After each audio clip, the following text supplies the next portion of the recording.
جس کے اندر ہمارے نبی کی نسل کا پانی شفٹ ہوتا تھا اس کا ماتھا روشن ہو جاتا تھا۔ تو حضرت ہاشم ایک دفعہ مدینے میں گزر رہے تھے، ایک یہودی عورت کی نظر پڑ گئی تو اس نے ماتھے پر نور نبوت دیکھا، کہنے لگی ہاشم 100 اونٹ لے لے اور ایک رات میرے ساتھ گزار دے۔ تو وہ فرمانے لگے میں سردار آدمی ہوں، عزت دار آدمی ہوں، میں زنا کر سکتا ہوں؟ کبھی نہیں۔ وہیں انہوں نے اگلے دن شادی کی بنو نجار میں حضرت سلمہ سے۔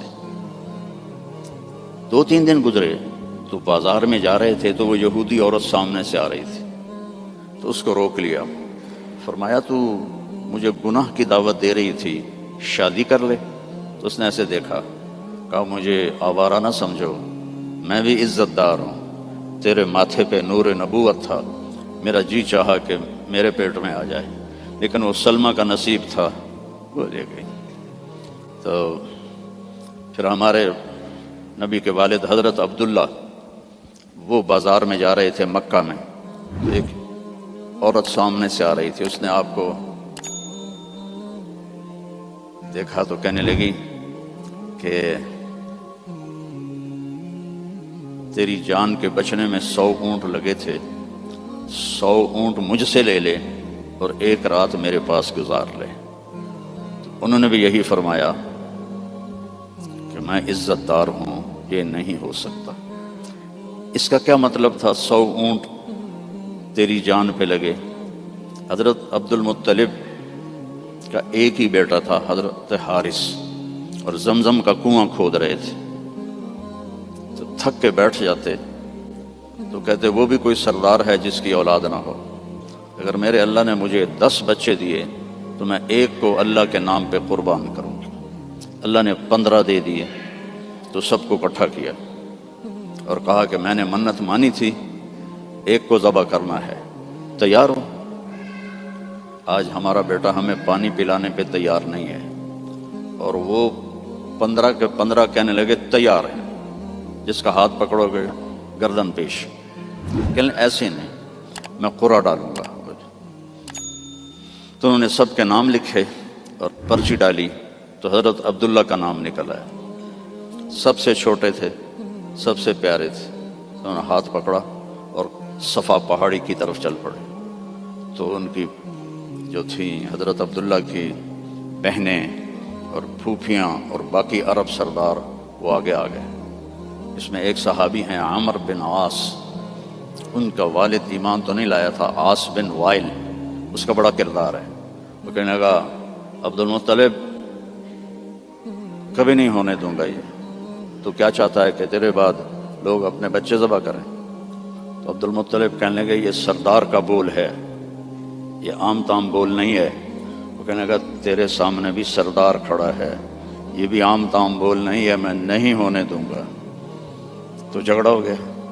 ان کا چلو، مدینے کو جاتے ہوئے راستے میں عصفان ایک جگہ تھی، تو وہاں ایک اس زمانے کے جج تھے، تو ایک عورت جج تھی کاہنہ، اس کے پاس کیس گیا۔ تو وہ کہنے لگی جب کوئی قتل ہو جاتا ہے تو وارث بدلہ نہ لیں بلکہ قیمت لیں تو کتنی ہوتی ہے؟ تو انہوں نے کہا 10 اونٹ۔ کہا ایک پرچی پہ عبداللہ لکھو اور ایک پہ 10 اونٹ لکھو اور پرچی ڈالو، جب تک عبداللہ کا نام نکلتا رہے 10 اونٹ بڑھاتے جاؤ، اور جب اونٹوں کا نام نکل آئے تو پھر عبداللہ کو چھوڑ دو اور جتنے اونٹ ہیں ذبح کرتا۔ تب حرم شریف میں سارے اکٹھے ہوئے، اور اس وقت پرچیاں ہوتی تھیں 2 تیر، اور اس کا جو ڈبہ ہوتا تھا اس میں سوراخ ہوتا تھا، تو ایک تیر پہ عبداللہ لکھا اور ایک تیر پہ 10 اونٹ لکھا، اور ایسے کر کے نا اسے ہلا کے جو پھینکا تو عبداللہ کا نام نکلا۔ تو انہوں نے پھر اس پر 20 اونٹ اور عبداللہ، پھر ہلا کے پھینکا، عبداللہ نکلا، پھر 30 اونٹ پھر عبداللہ، 40 پھر عبداللہ، 50 پھر عبداللہ، 60 پھر عبداللہ، 70 پھر عبداللہ، 80 پھر عبداللہ، 90 پھر عبداللہ۔ اب سب کے رنگ فک ہو گئے۔ عبد المطلب کے 100 اونٹ تھے تو 100 تک تو ان کو بھی تسلی تھی بھی کوئی گل نہیں، تو بعد میں کیا ہوگا؟ تو پھر پرچی تو عبداللہ پھر پرچی ڈالی 100 اونٹ اور عبداللہ، تو جب پرچی نہیں تیر پہ لکھا 100 اونٹ اور دوسری طرف عبداللہ، تو 100 اونٹ نکل آیا، تو سب نے اللہ اکبر کہا۔ تو عبد المطلب کہنے لگے نہیں ایک دفعہ اور کروں گا، پھر ڈالی 100 اونٹ نکل آئے، تو سب نے کہا اب تو ٹھیک ہے، کہا نہیں ایک دفعہ اور، پھر تیسری دفعہ کی تو 100 اونٹ نکلے، اور تیسری دفعہ حضرت عبد المطلب راضی ہو گئے اور 100 اونٹ انہوں نے خود ذبح کیے، 100 اونٹ اکیلے نے ذبح کیے۔ مکے والوں لے جاؤ، اور حضرت عبداللہ کی جان بچی۔ تو اس عورت نے یہ کہا کہ 100 اونٹ پہ تیری جان بچی تھی، 100 اونٹ میں دیتی ہوں، ایک رات گزار لے۔ تو انہوں نے بھی وہی کہا جو ان کے دادا نے کہا تھا کہ میں سردار کا بیٹا ہوں۔ تو اللہ نے ہم پر احسان فرمایا، لقد، یہ لفظ جھنجھوڑنے کے لیے ہوتا ہے کہ سنو، جیسے میں کسی کا کندھا پکڑ کے ایسے کہوں سنو میری بات، جو کہہ رہا ہوں صحیح ہے۔ لقد جاءکم، تمہارے پاس آئے گا نہیں، آ گیا ہے۔ کون ہے؟ رسول۔ کیسا ہے؟ من انفسکم، تمہارے اندر سے ہے، تمہارے خاندان سے ہے، اور سب سے بڑے خاندان سے ہے، بنو ہاشم۔ لقد جاءکم رسول من انفسکم عزیز علیہ ما عنتم حریص علیکم بالمؤمنین رؤوف الرحیم فإن تولوا فقل حسبی اللہ لا الہ الا ہو علیہ توکلت وہو رب العرش العظیم۔ اس آیت کی ایک تو خصوصیت یہ ہے، جب جنگ موتا میں 700 حفاظ شہید ہوئے، مسلمہ جو جھوٹا نبی تھا اس کے مقابلے میں حضرت خالد ابن ولید کا لشکر تھا 12,000 اور مسلمہ کا لشکر تھا 60,000۔ تو اس میں مسلمہ کو شکست ہوئی، اور عجیب بات ہے کہ جب وہ لشکر کی کمانڈ کر رہا تھا اور خود لڑ رہا تھا تو اس کی عمر 150 سال تھی اس وقت۔ 150 سال کی عمر میں وہ تلوار اٹھا رہا تھا۔ ہمارے تو 50 سال والے ریٹائر ہو جاتے ہیں، لاٹھی پکڑ لیتے ہیں۔ تو اس میں 700 حفاظ صحابہ شہید ہوئے۔ تو عمر رضی اللہ تعالیٰ عنہ نے ابو بکر رضی اللہ عنہ سے کہا کہ قرآن جمع کرو۔ پہلے جمع نہیں تھا، کوئی آیت کسی کے پاس، کوئی کسی کے پاس، کوئی کسی کے پاس۔ تو اگر ایسے ہی حافظ شہید ہوتے رہے تو یہ تو قرآن ضائع ہو جائے گی۔ وہ فرمانے لگے اللہ کے نبی نے نہیں کیا، میں کیسے کروں؟ تو حضرت عمر نے قائل کیا کہ یہ اب ضرورت ہے۔ خیر وہ بھی راضی ہو گئے۔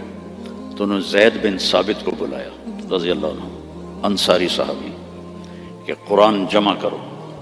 انہوں نے بھی کہا اللہ کے نبی نے تو کیا نہیں، ہم کیسے کریں؟ پھر ان کو بھی سمجھایا کہ قرآن کی حفاظت کا معاملہ ہے، ٹھیک ہے۔ تو زید بن ثابت نے اپنی طرف سے یہ شرط لگائی، اپنی طرف سے، کہ جو آیت کم از کم 2 آدمیوں کے پاس لکھی ہوئی ہوگی میں وہ لکھوں گا۔ اگر کوئی آیت کسی ایک کے پاس لکھی ہوئی ہے وہ میں قرآن میں نہیں لکھوں گا۔ یہ بات واضح ہوگی میری کہ مقدمات میں بھی، کیسز میں بھی 2 کی گواہی ہوتی ہے۔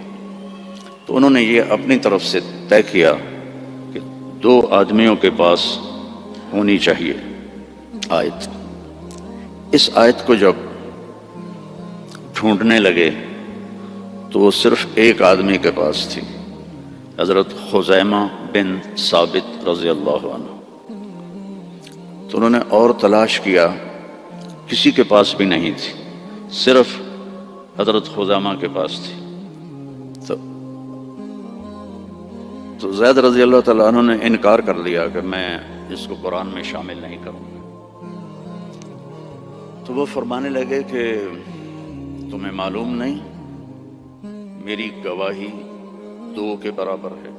فرماتے ہیں میرے نبی کہ جب میں نماز پڑھا رہا ہوتا ہوں تو جیسے ایسے مستورات آئی ہیں تو مستورات پیچھے پڑتی تھیں، تو جب مجھے کسی بچے کے رونے کی آواز آتی ہے تو میں تلاوت کو چھوٹا کر دیتا ہوں اور جلدی رکوع سجدہ کر کے سلام پھیرتا ہوں کہ بچے کے رونے کی آواز مجھے برداشت نہیں ہوتی ہے۔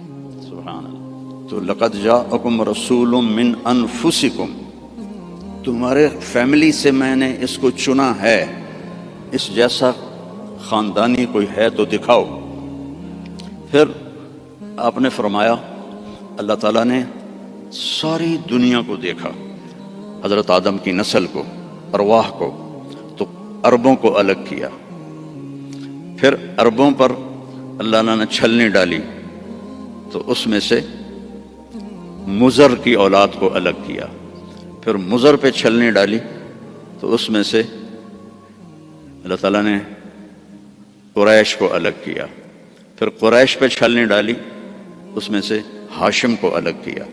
پھر ہاشم پہ چھلنی ڈالی تو آپ نے فرمایا پھر اللہ نے ہاشم کی اولاد میں مجھے چنا، میں سب سے عالی نسب ہوں، سب سے عالی خاندان ہوں، من انفسکم۔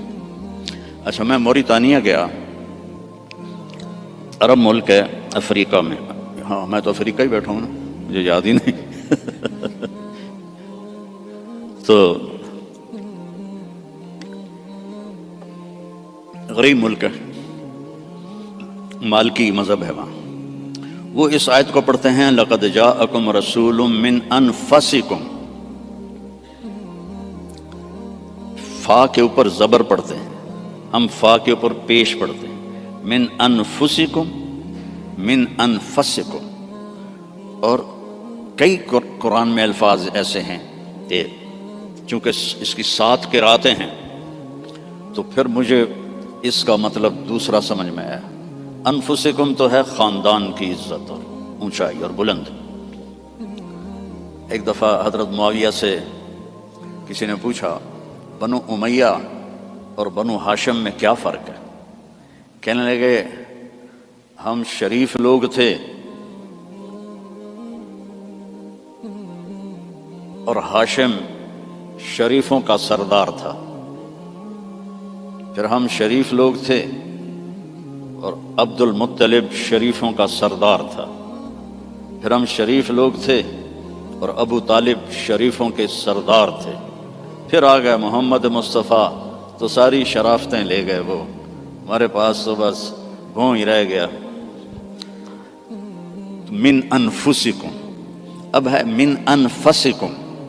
انفس کہتے ہیں نفیس کو، خوبصورت کو۔ جیسے آپ یہ بہت نفیس چیز ہے، بولتے ہو کہ نہیں، یہ بہت نفیس چیز ہے، یعنی وہ بڑی نازک بھی ہو، خوبصورت بھی ہو تو اس کو نفیس کہتے ہیں۔ من انفسکم میں آپ کے حسن و جمال کی طرف اشارہ ہے کہ میں نے ایک رسول بھیجا ہے۔ عربوں کا رنگ سانولا ہوتا ہے، عربوں کا رنگ ایز اے ہول یا کالا ہوتا ہے یا سانولا یعنی بلیکش، فیئر نہیں ہوتا، بہت کم، بہت کم۔ اس لیے ابو لہب کا نام عبد العزیٰ ہے، لیکن وہ گورا پیدا ہوا تو اس کا نام بن گیا ابو لہب، انگارا، جسے انگارا سرخ ہوتا ہے۔ تو عرب کا جو رنگ ہے ایز اے ہول بلیکش ہوتا ہے یا کالا ہوتا ہے، جیسے آپ کے یہاں ہیں افریقی بھائی۔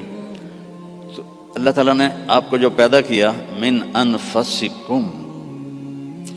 حضرت آمنہ فرماتی ہیں کہ 9 مہینے میں مجھے آپ کے حمل کا نہ کوئی احساس ہوا، نہ پتہ چلا، نہ کوئی دردیں ہوئیں۔ جب پیدا ہوئے تو کوئی درد نہیں لگا، کوئی درد نہیں لگا۔ اور جب آپ پیدا ہوئے تو ماں کے پیٹ سے جو بہت ساری چیزیں نکلتی ہیں ایک قطرہ باہر نہیں نکلا۔ اور جب آپ پیدا ہوئے تو بچے کے اوپر بہت سارا کیچڑ ہوتا ہے، اس کو پھر نہلاتے ہیں، آپ صاف ستھرے پیدا ہوئے، بالکل صاف۔ پھر بچے کی یہ ناف اور ماں کی جو آنت ہوتی ہے وہ ملی ہوتی ہے، اس کو باہر کاٹتے ہیں۔ آپ اپنی ناف الگ کے ساتھ پیدا ہوئے، کاٹی نہیں گئی۔ پھر ختنہ ہوتا ہے، آپ کا ختنہ ماں کے پیٹ سے ہوا تھا، آپ ختنے کے ساتھ پیدا ہوئے، آپ کی ناف ماں کی آنت سے کٹی ہوئی تھی، اور بچہ پیدا ہوتا ہے تو وہ گندگی سی پھیلتی ہے، جب آپ پیدا ہوئے تو خوشبو پھیل گئی، پورے کمرے میں خوشبو پھیل گئی۔ تو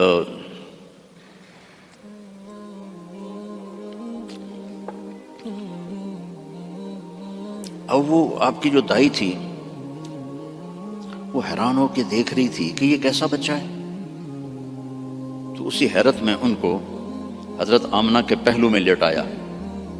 یہ بچہ کتنی عمر کا ہے؟ 15 منٹ، 20 منٹ، آدھا گھنٹہ۔ تو آپ ایسے لیٹے ہوئے ہیں، ایک دم کروٹ بدلی، جیسے مضبوط آدمی کروٹ بدلتا ہے، اور ہاتھ یہاں رکھے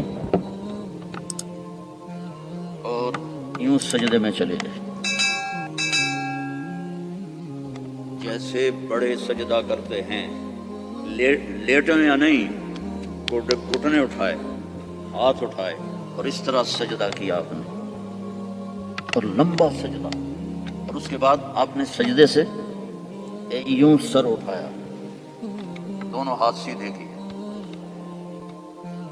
بچہ تو ہل بھی نہیں سکتا، یہ کیا کر رہا ہے؟ یوں کیے اور سینے کو یہاں کیا، اور پھر اس ہاتھ کو اوپر کیا اور اپنا سر بھی اوپر کیا، اور انگلی کو ایسے آسمان کی طرف اٹھایا۔ کیا پیغام دیا؟ نماز لے کے آیا ہوں، افریقہ میں آ کے چھوڑ نہ دینا، رینڈ کے پیچھے بھاگتے بھاگتے رینڈ نہ بن جانا۔ پنجابی والے سمجھتے ہوں گے رینڈ کسے کہتے ہیں، جوں کو رینڈ کہتے ہیں۔ تو ایسا سجدہ کیا، اور جب آپ نے یوں کیا تو سارا نور ہی نور پھیل گیا، اور اس کے بعد آپ پھر وہی بچے کے بچے۔ تو وہ ڈر گئی، دونوں، دائی بھی ڈر گئی، اماں بھی ڈر گئی۔ تو انہوں نے اٹھا کر ان کو گود میں لے لیا۔ تو ایک دم گھر کی چھت پھٹی اور اس سے ایک بادل لایا۔ تو وہ بادل اتنا گہرا تھا کہ آپ اس کے اندر چھپ گئے، یہ ماں کی آنکھیں اور یہ بچہ، لیکن نظر نہیں آ رہا۔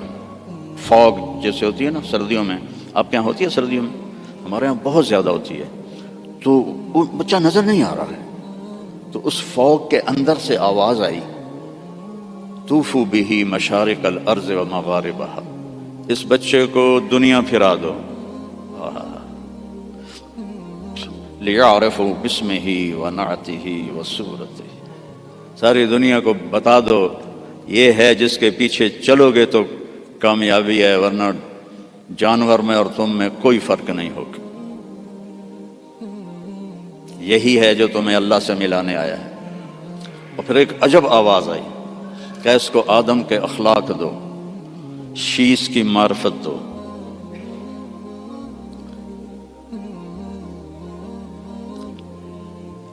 اسے ابراہیم کی قربانی دو،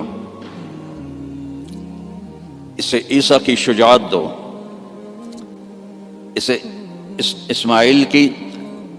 اسے ابراہیم کی دوستی دو، خلیل اللہ، اسماعیل کی قربانی دو، چھری چلوائی، صالح کی فصاحت دو، لوط کی حکمت دو، اسحاق کی رضا دو، یوسف کا حسن دو، موسیٰ کی شدت دو، یوشع کا جہاد دو، دانیال کی محبت دو، الیاس کا وقار دو،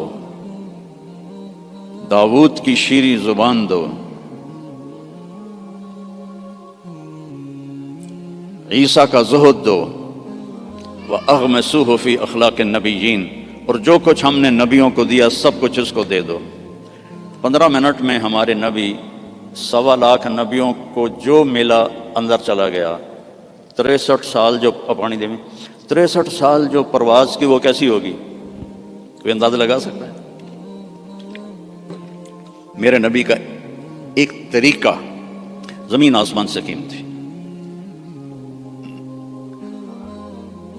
جو اس زمانے کا تو فیشن تھا، چلو فیشن تھا، تو ایک فیشن میرے نبی نے اپنایا تو ہمیں ہمارے اوپر بنتا نہیں کہ ہم بھی اسی فیشن کو پسند کریں.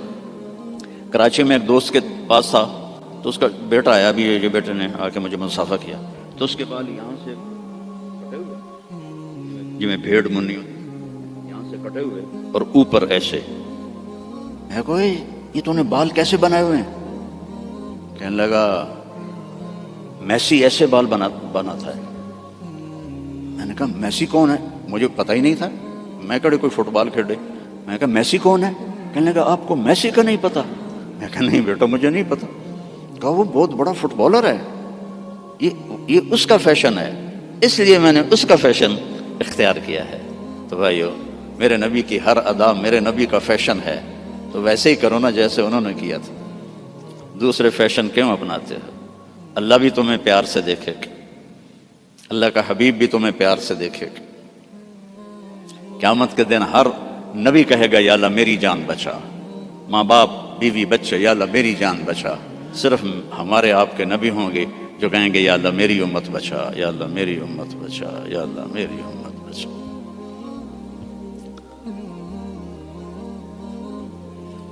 یہ تو آپ کی پیدائش ہے. پھر جب آپ خوبرو جوان بنے، کسی نبی کا حلیہ کتابوں میں کوئی نہیں ہے، میرے نبی کا پورا حلیہ موجود ہے. آپ جب ہجرت کر کے گئے اور راستے میں ایک جگہ بھوک لگی تو ایک خیمہ تھا، وہاں ایک بڑھیا مائی بیٹھی ہوئی تھی. تو حضرت ابو بکر نے کہا ماں جی کچھ کھانے کو ملے گا؟ کہا بیٹا کچھ نہیں ہے، قحط کا زمانہ ہے. تو ہمارے نبی نے فرمایا ماں جی اس بکری سے دودھ نکال لو.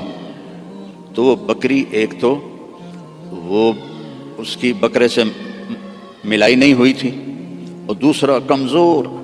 تو اس نے کہا بیٹا اس کی تو بکرے سے ملائی بھی نہیں ہوئی، ملا بھی نہیں ہوا، اور دوسرا اس کے اوپر صرف کھال ہی کھال ہے، گوشت ہی کوئی نہیں، دودھ کہاں سے آئے گا؟ کہا اب مجھے اجازت دے دو کل لے لو. اب چونکہ وہ ایک بڑی عجیب سی بات ہو رہی تھی نا تو اس نے آپ کو ایسے غور سے دیکھنا شروع کیا. یا تو یہ کوئی عرب نہیں ہے یا یہ جانتا نہیں ہے کہ بن بیاہی بکری اور وہ بھی صرف چمڑا. آپ نے ایسے ڈول اس کے نیچے رکھا اور اس کے تھنوں کو ہاتھ لگایا تو وہ لٹک کے نیچے آ گئے. ایک بکری میں ایک گلاس دودھ ہوتا ہے، چھوٹا گلاس. آپ نکالتے گئے وہ پورا برتن بھر گیا، فل بھر گیا. تو آپ نے پہلے ابو بکر کو پلایا، پھر عامر بن فہیرہ کو پلایا، پھر وہ جو رہبر تھا اس کو پلایا، بعد میں خود پیا اور پھر بکری کے نیچے بیٹھے پھر پورا بھر دیا، چھوڑ کے چلے گئے. ایک بکری کی عمر ہوتی ہے میکسیمم 7 سال، اس کے بعد وہ یا ذبح کر لو یا وہ مر جائے گی. یہ بکری 22 سال زندہ رہی ان ہاتھوں کی برکت سے اور ذبح نہیں ہوئی، مر گئی. ذبح نہیں. حضرت عثمان کے زمانے میں جا کے جس بکری مری ہے تو اس کا خامد آیا تو نے جب دودھ دیکھا کہنے لگا کرما لی ہے، دودھ کتوں آ گیا، یہ دودھ کہاں سے آیا ہے؟ وہ کہنے لگی ہے اس بکری سے. کہا تیری عقل ٹھکانے ہے، دماغ ٹھیک ہے تیرا؟ اور اس بکری کو پتہ نہیں ہے کہ اس نے تو نہ بچہ دیا ہے نہ اس کے اوپر گوشت ہے، پاگل تو نہیں ہو گئی ہے؟ کہنے لگی میں بھی پہلے پاگل ہی ہو رہی تھی. ایک آدمی آیا تھا کوئی جادوئی شخصیت، اس کے ہاتھوں میں کوئی جادو تھا، یہ پورا پہلے بھر کے انہوں نے خود پیا ہے، اب بھر کے ہمیں دے گیا ہے. تو وہ کہنے لگا ان عتیلی مجھے ذرا بتا تو صحیح وہ کیسا تھا. تو اب وہ حلیہ بتانے لگی. تو آپ پہلے صرف الفاظ سنو کہ اس میں کیا موسیقی ہے اور کیا رنگ ہے جملوں کا اور کیا ایسے موتی پروئے ہوئے ہیں. کہنے لگی رأیت رجلا ظاہر الوضاء ابلج الوجه حسن الخلق لم تعبه ثجلا لم تزر به سعلا وسيم قسيم في عينيه دعج في أشفاره وطف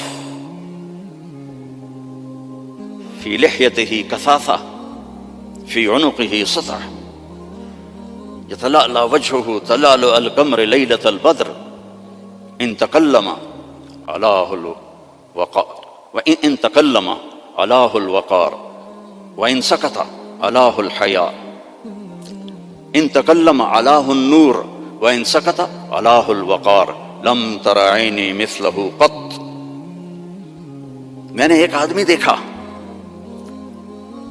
ظاہر الوجاہ، جس کو دیکھتے ہی دل پکڑا جاتا تھا، ابلج الوجہ، یوں لگتا ہے جیسے 14ویں کا چاند کپڑے پہن کے زمین پہ آ گیا، حسن الخلق، انتہائی سر سے لے کر پاؤں تک انتہائی خوبصورت، لم تعبہ ثجلا، پیٹ نہیں نکلا ہوا برابر،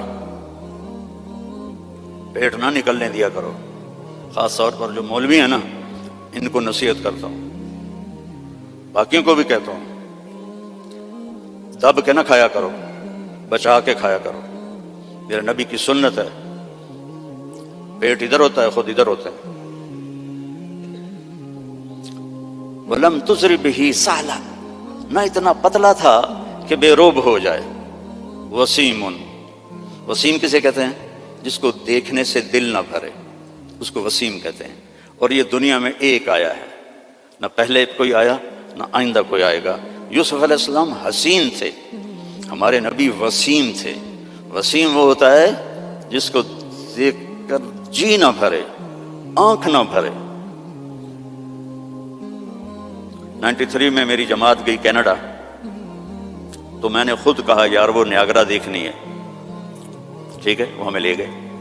پھر 2000 میں دوبارہ جماعت گئی تو میں نے نہیں کہا، مقامیوں نے کہا نیاگرا چلے، میں نے کہا چلو۔ تو 97 میں، پہلے 93 پھر 98، نیاگرا چلے، میں نے کہا چلو۔ پھر 2000 میں پھر میری جماعت گئی تو کہنے کہ مولانا نیاگرا دیکھیں، میں کہا یار پانی ہے ویکھتا لیا ہن کی ویکھنا، دفع کرو دفع کرو۔ کہ رات کو لائٹیں ہوتی ہیں، بڑا خوبصورت ہوتا ہے۔ میں کہا رات کو اس نے سونا تو نہیں بڑھنا، پانی بڑھنا ہے نا، دفع کرو۔ وسیم کون ہوتا ہے؟ جس کو دیکھتے رہو دیکھتے رہو دیکھتے رہو، مر جاؤ پر دیکھنے سے دل نہ بھرے۔ یہ اللہ نے ایک ہی بنایا، اللہ کی قسم ایک ہی بنایا ہے۔ محمد بن عبداللہ بن عبد المطلب بن ہاشم بن عبد مناف بن قصی بن کلاب بن مرہ بن کعب بن لوی بن غالب بن فہر بن مالک بن نضر بن کنانہ بن خزیمہ بن مدرکہ بن الیاس بن مدر بن عدنان بن اود بن حمیسہ بن سلامان بن عوس بن بوز بن کموال بن ابی بن عوام بن ناشد بن حزا بن بلداس بن یدلاف بن طابخ بن جاحم بن ناحش بن ماخی بن عیفی بن عبکر بن عبید بن الطعا بن حمدان بن سنبر بن یثربی بن یحزن بن یلحن بن ارعوا بن عیذی بن زیشان بن عیسر بن اقناد بن ایہام بن مقصر بن ناحث بن زار بن سمی بن مزی بن عوض بن عرام بن قیدار بن اسماعیل بن ابراہیم بن آذر بن ناحور بن سروج بن رعو بن فائج بن عابر بن ارفخشاد بن سام بن نوح بن لامک بن متوشالہ بن ادریس بن یرد بن ملحل ایل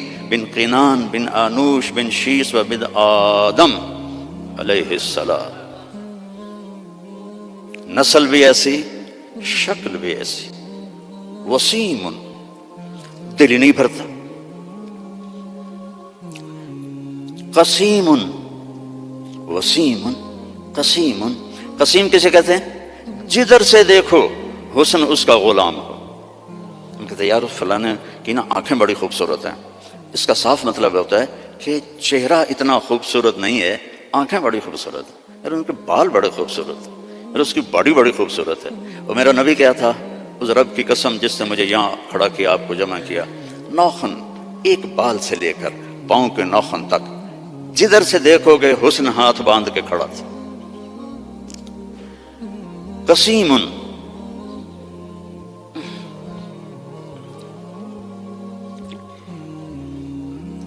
اللہ اس اماں کا بھلا کرے، کیا کہہ گئی کہ 1400 سال ہو گئے ہیں مولوی تھک رہے ہیں ترجمہ کرتے کرتے. اللہ کی قسم یہ بھی تھوڑا میرا عربی کا اللہ نے مجھے ذوق دیا ہے، بڑا پرب ڈھونڈ ڈھانڈ کے میں نے الفاظ، لیکن اللہ کی قسم میں نہیں بیان کر سکتا، نہ کوئی مائی کلال کر سکتا ہے.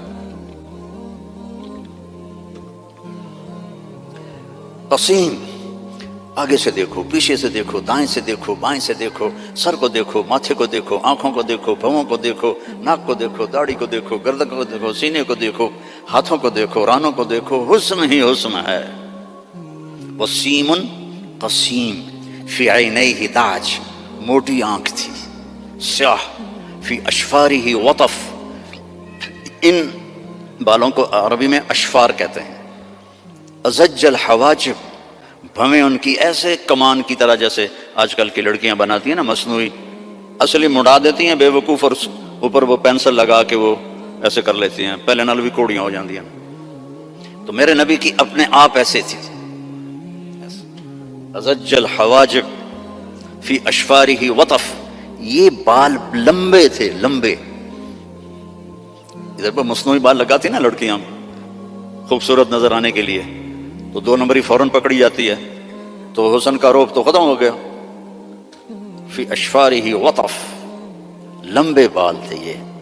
جنت کی حور، اللہ کے نبی نے فرمایا اس کا قد ہوگا 60 ہاتھ، 130 فٹ.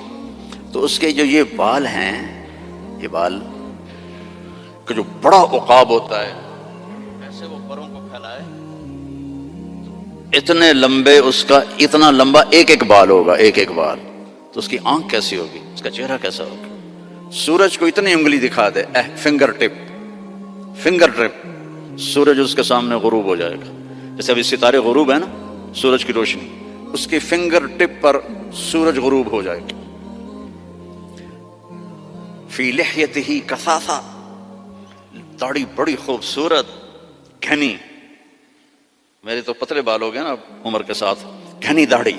فی عنقہ سطح، گردن سراہی دار، کوئی چربی نہیں گردن کے اوپر، سیدھی، سبط القصب، سیدھا قد.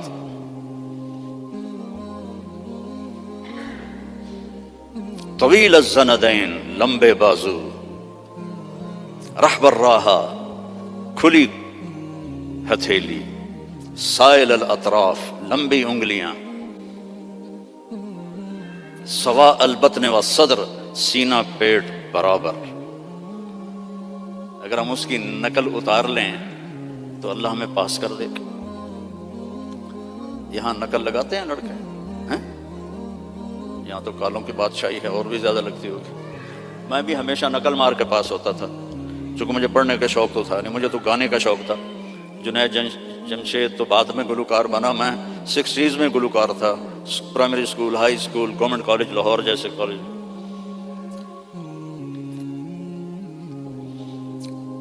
تو اپنے نبی کی نقل مار لو تو پاس نہیں ہو جاؤ گے. اللہ کو جو ایک ہی پسند آیا ہے، اور کسی نبی کی اللہ نے قسم نہیں اٹھائی.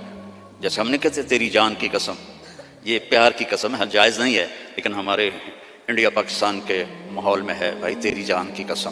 اللہ نے کسی کی قسم نہیں اٹھائی. لعمرک، میرے محبوب تیری جان کی قسم. کیا ہوگا وہ یار؟ اس کو سیکھو، اس کو پڑھو، اس کو فالو کرو، اس کی زندگی اپناؤ. ایک حدیث بتا کے اجازت لیتا ہوں. میرے نبی نے فرمایا 4 کام کر لو، دنیا بھی تمہاری، آخرت بھی تمہاری. اے پنجواں انگوٹھا میں نہیں رلایا، 4 کام کر لو. کیا ہے؟ صدق و حدیث، ہمیشہ سچ بول، جھوٹ نہ بول. دوسرا کیا ہے؟ حفظ و امانہ، کسی کو دھوکہ نہ دینا، 2 نمبری نہ کرنا. تیسرا کیا ہے؟ حسن و خلیقہ، اخلاق اچھے کرنا، بول میٹھا رکھنا، ماں باپ کی دعائیں لینا، بد دعا نہ لینا. امام بخاری نے الادب المفرد میں کتاب التاریخ میں انہوں نے واقعہ نقل کیا ہے کہ ایک گاؤں میں پہنچے تو عصر کے بعد ایک قبر پھٹی اور اس میں سے ایک شخص نکلا اور اس کا چہرہ سر گدھے کی طرح تھا، تو اس نے 3 دفعہ جیسے گدھا آواز نکالتا ہے اور پھر قبر میں گیا اور قبر بند ہو گئی۔ انہوں نے حیران ہو کے پوچھا یہ کیا بھائی؟ کہا جی یہ ایک شرابی تھا، اس کی ماں اسے روکتی تھی تو آگے وہ کہتا تھا کیا گدھے کی طرح تو بولتی رہتی ہے، جب بھی وہ اس کو روکتی تو وہ کہتا کیا گدھے کی طرح بولتی رہتی ہے۔ تو جس دن سے مرا ہے اسی دن سے روزانہ قبر اس کو باہر نکالتی ہے اور اس کا چہرہ گدھے کی طرح ہوتا ہے۔